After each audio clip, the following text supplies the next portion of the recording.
Bad boys, what you gonna do? What you gonna do when we come for you? Those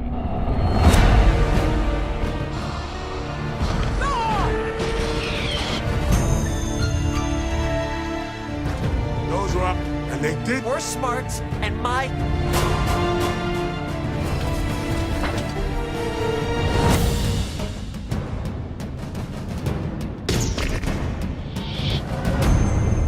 He told me enough. No, I.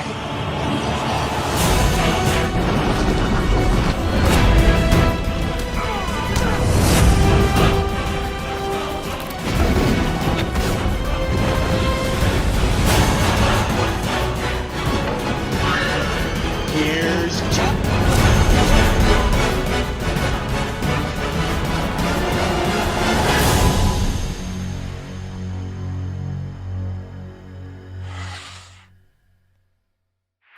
Hey everyone, it's Don G. Corleone here, and I'm here with a brand new movie review. This review is going to be for the first of a three-part review series this time. This is for the films I have not reviewed yet in this series. I already reviewed Bad Boys for Life back when I started YouTube. You might be able to find that review somewhere. It's definitely still up. This was back when I was starting movie reviews. That was back when the year I started YouTube. That came out the year I started YouTube, ironically. So yeah, I'm just reviewing 1, 2, and the newest one of this series. And this is going to be for the first installments of none other than the Bad Boys series, starting with the first one of these two, and then we move on to our Ride or Die review. So, yeah, this is going to be for 1995's Bad Boys, and this was the first film to be directed by Michael Bay. In his directorial debut, the guy that would later go on to direct stuff like Pearl Harbor, The Rock, or the Transformers movies, and yeah, so forth. This was the first movie he did for like $19 million. So what's the plot? Well, we focus on Marcus Burnett, played by Martin Lawrence, who was this henpecked family man. Then you have his partner Mike Laurie, played by Will Smith, who was a kind of somewhat of a newcomer around the time, was this footloose and fancy-free ladies' man. Both are Miami policemen, and both have 72 hours to reclaim a consignment of drugs stolen from their under their station's nose. And to make matters worse, the assistance of the sole witness to a murder, they have to pretend to be each other. Yeah, so how was this made? Well, filming for this movie began on June 27, 1994. And the company near downtown Miami, which was the city they chose to replace, that was originally going to be New York. And then filming continued through the area, and it's the South Beach Tides Hotel, the Biltmore Hotel, the Dade County Courthouse, and the multi-million-dollar estate on a private island. And of course, the Alfred DuPont building was converted into a police station. And a freighter on the Miami River and a drug lab. Bad Boys' climax scenes were filmed at the Opelika Airport. And filming had to be quick because of TV schedules of the stars, because these guys were on like TV stars at the time before they did any movies. And the production wrapped on August 31st. The opening sequence was written during and shot during post-production, and then in the early stages, like Simpson and Bruckheimer, they envisioned Dana Carvey and John Lovitz in the roles originally. The film was originally written for them. It was going to be titled, and the original title was going to be called Bulletproof Hearts. Then Hala turned down, and of course, Arsenio turned down the role of Laurie and Sides, and the choice, yeah. So, however, Carvey and Lovitz ended up starting the role, because, the role for Mike Laurie would go on to Smith. And Lawrence and Smith were, at the time they were starting to hit TV shows. Martin was in Martin, and Will Smith was in Fresh Prince of Bel-Air while they were filming Bad Boys. Bel-Air apparently referenced the film in an episode around this time. It was in, season 6. Yeah. And originally, Bay did not like the script. And he engaged Smith and Lawrence in discussion on how the dialogue could improve. And he allowed them to improvise while the cameras were rolling. And he told Smith, and he's like, yeah. The two kind of improvised some of their dialogue. And so, yeah, after Bad Boys was shot and marketed, Bad Boys are going to be released to the public on April 1995. And it got mixed reviews from critics. But it was commercially successful because it made over $141 million on a $19 million budget. And it's got 3 sequels. 8 years, they had many crazy year gaps. Bad Boys 2 would be released 8 years after this movie, and then Bad Boys for Life would be released 17 years after Bad Boys 2. And like the only short year gap was like recently For Life and about Ride or Die. The newest one got released 4 years after For Life. So, as for my reaction to this movie, like what can I say? When it comes to my favorite buddy cop movies of all time, Bad Boys right here is easily my second favorite buddy cop film behind Lethal Weapon. Like I first saw this movie 8th grade, back when I turned about 14. Like when I was around 14, my dad, yeah, like around like I'm about to start 9th grade soon. My dad got me these for my 14th birthday, and I'd watched the first film, and I've since then really loved it. It's like this was one of my introductions to R-rated comedies. And this would probably be my third favorite film from Will Smith. Like Bad Boys is a story about two cops that have to protect a witness that saw her friend get murdered, and her best friend they apparently must have information on the guys that committed these huge crimes that involved drugs and like almost could destroy their careers. And it's up to the two heroes to crack the case and not get into too much trouble in the process and trying to pretend to be each other. There's like many cliche things about this movie, but the cliches here are actually pretty good. When you have likable actors to carry the script, like in every buddy cop movie, you have two partners that are different, but they have a mutual respect for each other. You have the police chief that does nothing and tells them they have how much they cost an apartment, and they could be suspended if they're not careful. And how they're the best they'll like to do, but a little too carefree.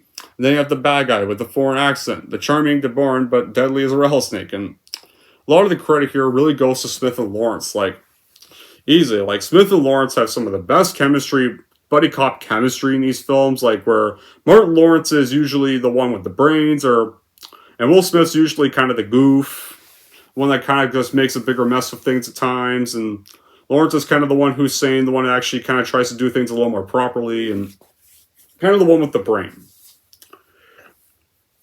And special attention would have to be given to Michael Bay. Like when this came out, like Michael Bay was not really a movie director at the time. This was the first movie he did. And he had a great eye for action. Like, this and Bad Boys 2 feel like the movies he actually wants to make. But they keep getting Stu interfered. That's kind of the problem. Like, he's kind of hit or miss. Like, I like the first Transformers. I'm not a fan of the sequels he did. Right here, and like, then is The Rock's also a pretty good film. Yeah, like, he's hit or miss. And these films but this and Bad Boys 2 are his best ones. Easily. The film has explosive action, like most films of the same genre, and some people would only see it as a moderately good film for that reason. But yeah, and the genres was done so many times, like sequels and ballying crossovers. But Bad Boys ain't a crossover, and they're a cheap studio attempt at films like Beverly Hills Cop or Lethal Weapon. This is like Michael Bay first directed Bad Boys. This is where he made a mark in the film industry. And this is kind of what you get when you mix stolen drugs, wisecracking savvy cops, and high-octane action together. It's this whole movie, this 1995 sleeper hit, which was directed by Michael Bay. And like the two actors that were just television actors at the time, and they were starting to get into film. After this, Will Smith would go on to make many other big-budget, successful films like Independence Day, Men in Black, or I, Robot, or these are a few examples. I Am Legend, Hancock, several. Martin Lawrence, well, he did do movies. He had Blue Streak, which was pretty good. He did get a good hit with Blue Streak. But he also did some really shitty career choices, like the Big Mama's House movies, College Road Trip, National Security with Steve Zahn, which I thought fucking sucked. Oh my else. What else do we think? Oh man, a lot of shitty stuff. Like outside of Bad Boys 1 and 2, with the exception of Blue Streak, there was a lot of shitty stuff he did, and he barely had many roles except for these films. These were kind of his only really successful. Right here, but yeah, this made them movie stars, and that was like the epitome of the 90s with the stylishness and flashy colors. That's definitely true for action fans. Like in every scene, it's evident that Lawrence and Will Smith have the chemistry, like the perfect chemistry, and are the perfect actors for these two roles. And I'm glad in the end it went to them instead of Harvey and Lovitz. It starts you can even tell especially when you know their lines were improvised throughout the filming of the production, because Bay did not like the script, and he allowed them, Smith and Lawrence, to do whatever they wanted with their characters. How do we start? We start off with our lifelong friends, Mike and Marcus. They're devoted Miami police narcotics, and their detectives investigate Warren Million as he's mafia heroin. And their biggest career bust, which was like stolen from a secure police vault, the Eternal Affairs, and it's expected it's an inside job. And then, of course, they're threatened with a shutdown unless they can recover the drugs in 72 hours. So Mike asked one of his informants, ex-girlfriend named Maxine Max Logan, to look for people that are rich and therefore suspects. And then she gets herself and her best friend Julie, played by Corleone, and Maude hires escorts by Eddie Dominguez, who's a crooked former cop, and then the party gets interrupted by the French drug kingpin boss Fouché and his henchman Casper, Ferguson, and Noah. And when they're covering their tracks because of this, he kills Dominguez and Max. Julie manages to escape. And of course, the person who hired Julie and Max is disposed of by Noah. Then knocks on Nike as he investigates Max's death. And pretty much from there, like from a technical level, Bad Boys delivers amazing bang to the buck. There's highly stylized gunfights, combined flawlessly with chase sequences. A score by Mark Mancina in this movie is slick, and it draws the viewer to the world of our two heroes. And when you got vibrant reds and oranges, like Bad Boy has this warm look that accentuates the heat of Miami, and the editing serves like to keep the laughs and the action flowing and combining them all together, and being simple enough to establish the surroundings. Like the comedy skills of Lawrence and Smith, they shine brightly, and they're aided by Corleone in their delightful performances here. Like Lawrence and Smith, they're particular, and they break the color barrier between the humor here. And of course, you got the meshing of action and comedy, and they serve as high points. Like when this movie here meshes the action and comedy together, it does it the right way. Like it doesn't over-ruin the action scenes. It's like done perfectly fine. It's perfectly fresh here. What makes the movie interesting is that like Marcus Burnett like pretty much has to pose as Mike Laurie while keeping Julie hidden in a safe house for this case. And of course, when we see Mike Laurie, who's Will Smith's character, Mike Laurie is the goof of the two. He's a smooth bachelor. Burnett is the more like laid back, like married man who kind of gets himself into misfortunes at times and often receives the bad luck of the cases. And Burnett has to pretend to be Mike because, and since Mike's known for his smoothness, he still has Al still trying to remain faithful to his wife, and also looks after Julie, who is Corleone's character. Like, it's interesting that,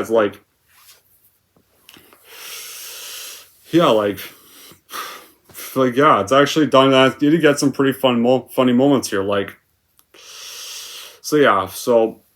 After Max is murdered, Julie frantically calls the police station, and Julie insists on talking only to Mike, and is following up on a lead with the madam. And of course, since she never met Mike, though, Howard literally pretty much forces Marcus to impersonate him to talk to her.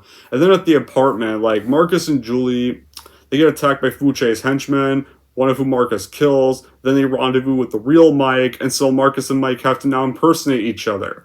Mike has to live at the Burnett residence, pretend to be Marcus, and Marcus has to pretend to be Mike while staying with Julie. So the two struggle to keep in Julie's presence, and then she starts to really suspect the truth. It kind of does somewhat of the lie revealed trope with this, but it's less lazily done. It's done more creatively here at times, even if you know they're going to get exposed, but it's done creatively well here. So I can give the lie revealed a pass for this movie here. And so Julie looks through some mugshots and identifies Noah as one of the henchmen. So the three then go to a place called Club Hell, which is one of Noah's known hangouts. So the three get spotted, and Marcus knocks Casper unconscious during a bathroom fight. Julie, on the other hand, tries to kill Fouché. Marcus stops her from doing it, though, and then we get our car chase here. And so during the car chase, Mike kills Noah. They get away, but they get caught on camera by a news helicopter.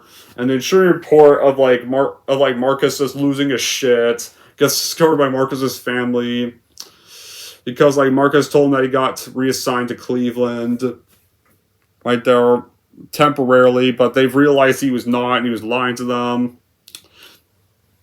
They're mad, and right there, and so Mike and Marcus, they meet the format named JoJo, and they learn the location of the chemist that's cutting the stolen drugs, and the three return to Mike's apartment, but Marcus's wife then confronts them, and it turns out, and that really confirms Julie's suspicion that they were impersonating each other. And so, right there, and they're now pretty much exposed. Right there. But then Fuche and the gang show up, they kidnap Julie during all this, and yeah. Now, ever since Michael Bay directed this movie, there's people that say a lot of negative things about him. But, like, these two movies show that Michael Bay knows how to direct a solid action flick when he's not studio interfered. Like, these started with Bad Boys, then he went and did Armageddon, and then he did The Rock, which those were good. Like, he started off pretty good. I'll say that, like, this is back when he wasn't studio interfered. It was kind of, I'd say it was Pearl Harbor when he started to go downhill. Pearl Harbor is when his studio interferences started happening. The Transformers was good, but that was also studio interfered. And honestly, that actually was a good thing that got studio interfered, because Revenge of the Fallen, they actually let him do what he wanted, and Revenge of the Fallen sucked. We saw how the results went. And if Michael Bay didn't like the second one, why did he even come back and do the rest in the first place? Like, honestly, should have never hired Michael Bay to do Transformers. In the first place, like, they should have left him just do movies like this, not a film based off a kid's toy line. Right here, this is back when Michael Bay was cool. This is back when Michael Bay made good stuff, or like solidly enjoyable stuff that you could enjoy or have a fun time with. And Bad Boys definitely still holds up, like, over almost like 39 years later. Yeah, the plot is kind of not creative, and it's kind of obvious from the start when cliches will happen, but, like, you got some of the great comedy things. You got some of the exploitation bit plot here. You got the drugs, a murder, an eyewitness, a gun battle to conclude the story, and a bit of mystery. Like, now, and of course, Corleone was a bit of a newcomer at the time. The thing is, like, well, Will Martin did great with some of their first time performances in an actual film, but Corleone sometimes just feel a little awkward. Like with her, like, it's in our murder case line, or like, no, it's in our murder case, you twerp, or, but yeah, like, but regardless though, the movie still works largely because of the comradeship between these two guys. Like, these two guys are some of the best duo. It's like some of the best duo in any buddy cop film ever. Like, these two are, like, the acting in these two is brilliant. Some of the many supporting players, like Joey Pantoliano, and who else is in this movie, I think. Like, yeah. From Joey Pantoliano as the chief, the swearing foul-mouthed chief, Captain Howard, who's pretty entertaining. Like, usually he's often well known for berating the group whenever things go wrong. They're getting mad at them for fucking up the job all the time, and yeah. Almost everybody else is pretty great here. And the action sequences, because it's a Michael Bay movie, before this he directed music videos, but like, this is like flash and cut type of action. You get many exciting scenes and slow motion shots of threatening poses here, and it's definitely a fair way. This was a fair way for Michael Bay to enter the world of directing action films, and like, yeah, that started off fine here. And like, yeah, this has great action, but the sequel, which is the next review, was bigger. Like, he made the sequel 8 years later, and it was bigger, badder, louder, and it upped the action and dynamism between the returning leads. But I'll save that for the second one for another review.